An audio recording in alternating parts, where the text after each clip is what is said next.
High বন্ধুরা, আজকে আলোচনা করব তোমরা জিকে কীভাবে পড়বে বা জিকের প্রস্তুতি কীভাবে নেবে।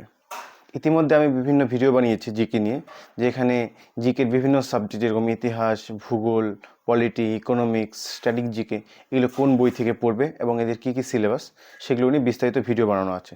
তোমরা যদি সেই ভিডিওগুলো না দেখে থাকো এবং কোন কোন বই থেকে পড়বে সেটা না জেনে থাকো, তাহলে আমাদের চ্যানেলে গিয়ে প্লেলিস্ট থেকে সে সমস্ত ভিডিওগুলো দেখে নিতে পারবে। তো চলো, এই ভিডিওতে যেটা আলোচনা করবো সেটা হচ্ছে জিকে ঠিক কীভাবে পড়বে। আমরা অনেকে এই জিকে নিয়ে খুব ভয় পাই, আর তোমাদের মতো আমিও ভয় পেতাম। তারপরে আমি একটা স্ট্র্যাটেজি ফলো করে এই জিকেটাকে অনেকটা চেষ্টা করেছি আয়ত্তে আনার, যদিও জিকের কোনো সিলেবাসের শেষ নেই এবং সেটা যতই পড়ো তোমার মনে হবে যে এই সিলেবাস এখনও কমপ্লিট হয়নি, জিকেতে আমার নাম্বার কম আসবে এবং সেইভাবেই অন্যান্য সাবজেক্ট থেকে জিকেতে নাম্বার কম আসে। তো তবুও চেষ্টা করছি একটা স্ট্র্যাটেজি তোমাদের সাথে শেয়ার করা, যেটার মাধ্যমে তোমরা তোমাদের যে জিকে স্কোর সেটাকে আরেকটু ইমপ্রুভ করতে পারবে। দেখো, জিকেটা একটা সিকোয়েন্স অনুযায়ী তোমাদের পড়তে হবে। একটা উদাহরণ দিয়ে বলি, ধরো ইতিহাস পড়ছো তুমি, ইতিহাসের মধ্য ভারত, যেখানে সুলতান যুগ থেকে শুরু হচ্ছে, সুলতান যুগ থেকে যেখানে দিল্লি শাসন শুরু হচ্ছে, সেখানে দেখবে প্রথমে শুরু হচ্ছে দাস বংশ, কুতুবুদ্দিন আইবক, তারপরে ইলতুৎমিশ, রাজগে, এইভাবে। তারপরে আসবে খিলজি বংশ, তারপরে তুঘলক বংশ, তারপরে লোদি বংশ, সেখান থেকে মুঘল। তো তুমি যদি এই ইতিহাসের যে মধ্য ভারতটা সেটা যদি এইভাবে সিকোয়েন্স অনুযায়ী পড়ো, যে সুলতান যুগে কোন কোন বংশ, দাস বংশ, খিলজি বংশ, তুঘলক বংশ, তার পরবর্তীতে লোদি বংশ, তারপরে মুঘল বংশ, সেখানে পরপর কে রাজা বা কে সম্রাট হয়েছেন, সেগুলো যদি পরপর পড়ো সিকোয়েন্স অনুযায়ী, তাহলে তোমার কিন্তু পড়াটা মনে রাখার প্রবণতা বাড়বে এবং ওখান থেকে কোনো প্রশ্ন আসলে তুমি সেখান থেকে কিন্তু খুব সহজে উত্তর দিতে পারবে। দেখো, কিছু কিছু প্রশ্ন আসে যেগুলো ডাইরেক্ট, ধরো আকবরের রাজ্যাভিষেক কবে হয় বা আকবরের সেনাপতি কে ছিল, এরকম কিছু ডিরেক্ট প্রশ্ন আসে। আর কিছু ইনডাইরেক্ট প্রশ্ন আসে যেগুলো আমরা হয়তো পড়ি না, কিন্তু এই যে সিকোয়েন্সে যদি ধরে ধরে তুমি পড়ো, তাহলে যখন ইনডিরেক্ট কিছু প্রশ্ন আসবে যেগুলো হয়তো তোমার পড়া নেই, সেগুলো তুমি অ্যান্সার করতে পারবে তোমার এই সিকোয়েন্স অনুযায়ী পড়ার জন্য। তো এই জন্য এগুলো তোমাকে পরপর এভাবে পড়তে হবে। ধরো আরেকটা উদাহরণ দিচ্ছি, ধরো তুমি পলিটি পড়ছো, পলিটিতে যদি তোমার আর্টিকেলস মুখস্থ না থাকে, ধরো ইলেকশন কমিশন নিয়ে তুমি কিছু পড়ছো, যে ইলেকশন কমিশনের চেয়ারম্যানকে, ইলেকশন কমিশন প্রথম কবে গঠিত হয়েছিল, টোটাল সদস্য সংখ্যা কত, সেখানে কিন্তু তোমাকে জানতে হবে 324 নম্বর আর্টিকেলে ইলেকশন কমিশন গঠনের কথা বলা আছে। আর 326 নম্বর আর্টিকেলে আমাদের যে বয়সের ভিত্তিতে 18 বছর বয়স হলে আমরা ভোট দিতে পারবো, সেই ক্ষমতাটা কথা বলা আছে 326 নম্বর আর্টিকেলে। তো এই দুটো আর্টিকেল যদি তুমি মনে না রাখো, তাহলে যখন ইলেকশন কমিশন পড়বে তার সাথে কিন্তু কানেক্ট করতে পারবে না। অর্থাৎ তোমাকে আগে আর্টিকেলগুলো মুখস্থ রাখতে হবে, তারপর যখন তুমি পলিটি পড়বে বা ধরো কারেন্ট অ্যাফেয়ার্সের মধ্যে পড়ছো, ইলেকশন কমিশনের নতুন চেয়ারম্যান হলেন ইনি, তখন তোমার সঙ্গে সঙ্গে মাথায় ক্লিক করতে হবে যে ইলেকশন কমিশন মানে 324 নম্বর আর্টিকেলে গঠন আর 326 নম্বর আর্টিকেলের মাধ্যমে ভোটদান। তো তোমাকে আর্টিকেলস মনে রাখতে হবে এই পলিটি পড়ার জন্য। তারপর তুমি যখনই পলিটি নিয়ে কিছু পড়বে এবং তখনই সেই রিলেটেড আর্টিকেল তোমাকে মনে রাখতে হবে এবং সেখানে কানেক্ট করতে হবে। একইভাবে ধরো যদি স্ট্র্যাটেজিকের কথা বলি, যেখানে ধরো বিভিন্ন ধরনের পুরস্কার রয়েছে, জ্ঞানপীঠ পুরস্কার, সাহিত্য একাডেমি পুরস্কার, আরও বিভিন্ন মূর্তি দেবী, আরও বিভিন্ন সরলা অ্যাওয়ার্ড, বিভিন্ন ধরনের অ্যাওয়ার্ড রয়েছে। তো ধরো সাপোজ বলছি জ্ঞানপীঠ, যেটা সাহিত্যে সর্বোচ্চ অ্যাওয়ার্ড আমাদের ইন্ডিয়াতে। তো যখন তুমি কারেন্ট অ্যাফেয়ার্স পড়ছো, ধরো কারেন্ট অ্যাফেয়ার্সে দেখলে এবছর 2025 সালে জ্ঞানপীঠ পুরস্কার পেয়েছেন অমুক লেখক, যিনি কোন রাজ্যের বাসিন্দা এবং তার কোন ভাষার তিনি লেখক এবং কোন গ্রন্থের জন্য তিনি পেয়েছেন, সমস্তটা তুমি পড়লে কিন্তু তখন তোমার মাথায় ক্লিক করতে হবে যে জ্ঞানপীঠ অ্যাওয়ার্ড যেটা, সেটা কে কোন ফাউন্ডেশন দেয়, কোন সালে প্রথম দেওয়া হয়েছিল। যেরকম প্রথম পেয়েছিলেন জি শঙ্কর গ্রুপ, মালায়ালাম একজন লেখক। তো তোমাকে এই স্ট্র্যাটেজিকের এই পার্টটা কিন্তু মনে রাখতে হবে যে জ্ঞানপীঠ একাডেমি কোথা থেকে দেওয়া হয়, কোন ক্ষেত্রে দেওয়া হয়, প্রথম কে পেয়েছিল, কোন সালে পেয়েছিল। এখন যখন তুমি কারেন্ট অ্যাফেয়ার্সে পড়ছো যে এবার কে পেলো, দুটো তুমি সঙ্গে সঙ্গে কানেক্ট করে ফেললে, মানে এটা পড়তে গিয়ে ওটা তুমি মনে করে ফেললে। তাহলে জ্ঞানপীঠ পুরস্কার থেকে যদি তোমার স্ট্র্যাটেজিকের মধ্যে সেই পুরনো প্রথম কে পেয়েছিল সেটা আসে, তুমি পারবে, এবং এবার কে পেলো সেটাও কিন্তু তুমি অ্যান্সার করতে পারবে এবং তোমার কিন্তু দুটো রিভিশন হয়ে গেল। তো তোমাকে কানেক্ট করে কিন্তু এইভাবে পড়তে হবে। এইভাবেই যে কোনো সাবজেক্ট নিয়ে তুমি পড়ো না কেন, তোমাকে কিন্তু এইভাবে এই কানেকশন নিয়ে কিন্তু তোমার পড়তে হবে। ধরো একইভাবে আমরা যদি বলি জিওগ্রাফির ক্ষেত্রে, ধরো জিওগ্রাফি তুমি পড়ছো, জিওগ্রাফি তুমি কোথাও পড়লে ড্যাম নিয়ে, যে মরুসুদার ড্যাম বা পাকাল ড্যাম, এই ড্যামগুলো পড়লে কোথাও একটা জায়গা থেকে পড়লে যে এই ড্যামটা কোন নদীর অবস্থিত, আরেকটা বই গিয়ে পড়লে বা আরেকটা কোথাও থেকে পড়লে এই ড্যামটা কোন রাজ্যে অবস্থিত। অর্থাৎ এক জায়গায় তুমি পড়ছো কোন একটা ড্যাম কোন নদীর উপর অবস্থিত, আরেক জায়গায় গিয়ে পড়ছো সেম ড্যামটাই কোন রাজ্যে অবস্থিত। বা আজকে তুমি 5টা ড্যাম পড়লে, কালকে তুমি অন্য কিছু পড়লে, আবার আরেক জায়গায় গিয়ে 5টা ড্যাম পড়লে।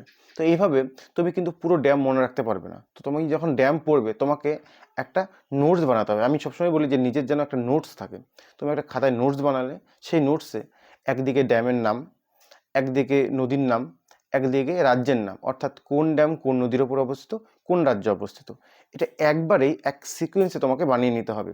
তাহলে তুমি একবারে 100টা ড্যামের নাম লিখলে, রাজ্যের নাম লিখলে এবং নদীর নাম লিখলে। এটাকে যদি আরও স্পেসিফিকভাবে বলি তাহলে ধরো তুমি একটা করে রাজ্য ধরো পশ্চিমবঙ্গ, সেখানে ধরো 7টা ড্যাম আছে, 7টা ড্যাম কোন নদীর ওপর, 7টা নদীর ওপর, অর্থাৎ রাজ্য ধরে ধরে তুমি সেই লিস্টটা বানাও। তাহলে কী হবে, তুমি যখন পড়বে জিকে, যখন ড্যাম পড়বে শুধুমাত্র শুধু ড্যামগুলোই পড়বে, পুরো ড্যাম যেন তোমার পড়া হয়ে যায় এবং সঙ্গে সঙ্গে আবার তুমি লিখবে। আমি সবসময় বলি যে জিকে পড়ার সাথে সাথে সেটা না দেখে লেখার প্র্যাকটিস করা, এটা আমাকে অনেক হেল্প করেছে এবং আমার জিকে নাম্বারে খুব ইমপ্রুভ করেছে। এই জন্য বলি আমি সবসময় যখন জিকে পড়বে সেটা লিখবে। তো ধরো যেটা বলছিলাম যে এই যে তুমি ড্যাম নিয়ে করছো, বা ধরো ন্যাশনাল পার্ক, ন্যাশনাল পার্কের নাম লিখলে কোন রাজ্যে অবস্থিত এবং সেই ন্যাশনাল পার্কের বৈশিষ্ট্যটা কি। ধরো কাজিরাঙ্গা ন্যাশনাল পার্ক এক শৃঙ্গ গন্ডারের জন্য বিখ্যাত, সেটা লিখলে এবং পাশে যদি আরও কিছু বৈশিষ্ট্য থাকে যেরকম 1985 সালে এটি ওয়ার্ল্ড হেরিটেজ সাইটের অন্তর্ভুক্ত হয়। তো একবারে যদি এরকম সিকোয়েন্স বানিয়ে তুমি নোটসগুলো লেখো তাহলে কিন্তু তোমার অন্যান্যদের থেকে তুলনায় তোমার কিন্তু জিকে যে পড়াটা সেটা কিন্তু অনেক ইমপ্রুভ হবে এবং তোমার নাম্বারটাও কিন্তু অনেক ইমপ্রুভ হবে। এইভাবে তোমরা যদি সিকোয়েন্স অনুযায়ী পড়ো এবং নিজস্ব একটা নোটস বানিয়ে রাখো তাহলে কিন্তু আমার মনে হয় অন্যান্যদের থেকে তোমরা জিকেতে অনেক এগিয়ে যাবে। অনেকে কী করে, ধরো একটা জিকের একটা বই কিনলে, যে কোনো একটা বই কিনলে, সে বই থেকে তুমি সেখান থেকে কিছু পড়ছো। তো যে কোনো একটা বইয়ে কিন্তু তুমি ফুল ডিটেলস পাবে না। তো একটা বই থেকে এখান থেকে কিছু পড়লে, একটা মক টেস্ট দিতে গিয়ে কিছু পড়লে, আবার অন্য কোথাও থেকে কোনো নোটস পেলে সেখান থেকে পড়লে, তো এভাবে ছাড়া ছাড়াভাবে যদি পড়ো, ধরো একটা বই থেকে 10টা ড্যাম পড়লে, আরেকটা বই থেকে 5টা ড্যাম পড়লে, আরেকটা বই থেকে বা মক টেস্ট থেকে 3টা পড়লে, যখন পরীক্ষার আগে তোমাকে রিভিশন দিতে হবে সবগুলো কিন্তু তোমার যদি এক জায়গায় না থাকে তুমি কিন্তু তোমার মনে থাকবে না পরীক্ষার আগে যে এই বইয়ে 10টা ড্যাম আছে, এই বইয়ে 5টা ড্যাম আছে, এখানে খাতাতে 3টে ড্যাম লেখা আছে। তুমি পরীক্ষার আগে যখন তোমাকে রিভিশন দিতে হবে, যেটা খুবই গুরুত্বপূর্ণ, সেই সময় কিন্তু তুমি খুঁজে পাবে না যে সব ড্যামগুলো কোথায় আছে। এই জন্য বলি সবসময় একটা নোটস বানাও নিজের, যেরকম আমি বানিয়েছিলাম যে এখানে একটা খাতার মধ্যে ধরো ড্যাম, একটা ওই খাতার মধ্যেই ধরো কোথাও ন্যাশনাল পার্ক, মানে যেখানে ন্যাশনাল পার্ক সেখানে সমস্ত ন্যাশনাল পার্ক থাকবে।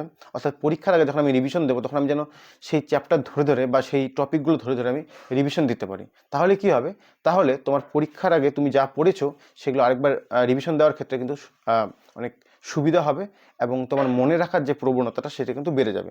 জিকে আমরা অনেকেই পড়ি কিন্তু মনে রাখতে পারি না, কারণ মনে না রাখার কারণ হচ্ছে দুটো। এক হচ্ছে আমরা যখন পড়ি তখন ওই সিকোয়েন্স অনুযায়ী পড়ি না, অর্থাৎ এখান থেকে পড়লাম ওখান থেকে পড়লাম, পরীক্ষার আগে রিভিশন দেওয়ার সময় সমস্তগুলো রিভিশন আমরা দিতে পারি না। আর দ্বিতীয় হচ্ছে আমরা পড়ার পরে লেখার প্র্যাকটিস করি না। কারণ আমার মতে বা আমার অভিজ্ঞতা আমি বলতে পারি যে তুমি যদি জিকে পড়ো এবং সেটা যদি না দেখে খাতায় আবার লেখার প্র্যাকটিস করো তাহলে তোমার অন্যদের থেকে সে মনে রাখার প্রবণতা অনেক অনেক গুণ বেড়ে যায়। এই জন্য আমি বলবো সবসময় জিকে পড়বে এবং সেটা লিখবে। আরেকটা ধরো এই বিষয়ে যদি বলি, ধরো ইম্পর্টেন্স ডে, আমরা অনেকেই জানি ইম্পর্টেন্স ডে পরীক্ষায় আসে এবং তার সাথে থিমগুলো পরীক্ষায় আসে।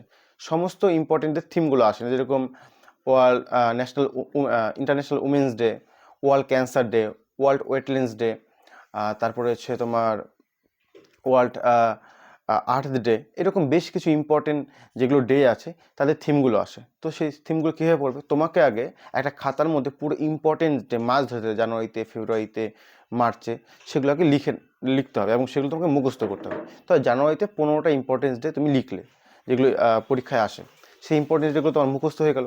তারপর যখন তুমি অ্যাচিভার্স বা বিভিন্ন ম্যাগাজিন থেকে কারেন্ট অ্যাফেয়ার্স পড়বে, যখন তুমি দেখবে, ধরো ফেব্রুয়ারি মাসে তুমি জানা আছে যে তোমার 2 ফেব্রুয়ারি ওয়ার্ল্ড ওয়েটল্যান্ড ডে এবং 4 ফেব্রুয়ারি ওয়ার্ল্ড ক্যান্সার ডে।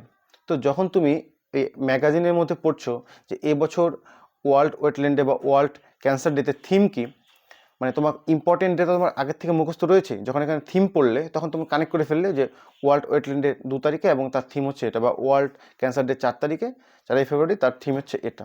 সমস্ত ডেট থিমগুলো আমাদের পড়তে হবে না, বেশ কিছু ইম্পর্টেন্ট আছে যেগুলো আমাদের পড়তে হবে। কিন্তু তার আগে তোমার যে স্ট্যাটিক যে পার্টটা অর্থাৎ ইম্পর্টেন্ট ডে, সেটা কিন্তু ওই ম্যাগাজিন থেকে তুমি মুখস্থ করবে না। ইম্পর্টেন্ট ডে তোমার আগের থেকে মুখস্থ থাকতে হবে এবং ওই ম্যাগাজিন থেকে শুধু তোমাকে দেখতে হবে যে এবার ইম্পর্টেন্ট ডেতে থিমটা কী এসেছে।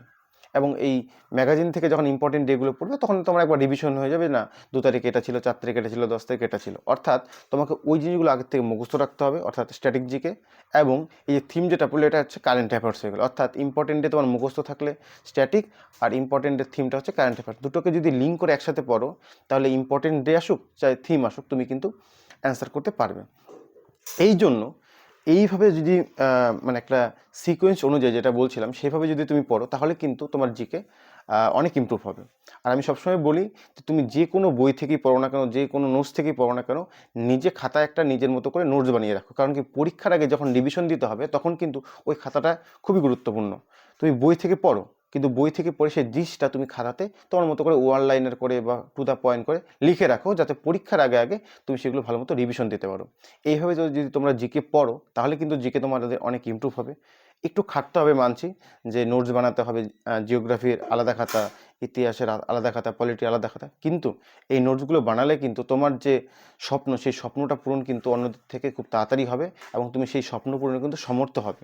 এই জন্য বলি যে নোটস বানাও, এইভাবে যেভাবে বললাম এভাবে যদি পড়ো তাহলে আগামী দিনে যে সমস্ত পরীক্ষাগুলো তোমরা দেবে সেই সমস্ত পরীক্ষাতে দেখবে জিকে তোমাদের অনেক ইমপ্রুভ হবে। এভাবে আমার ইমপ্রুভ হয়েছে, এই জন্য আমি তোমাদের সাথে আমার অভিজ্ঞতা শেয়ার করলাম। তো আশা করি যদি এই জিনিসগুলো ফলো করো তো তোমরা তার সুফল পাবে। তো দেখা হচ্ছে পরের ভিডিওতে। ভালো থাকো, পড়তে থাকো।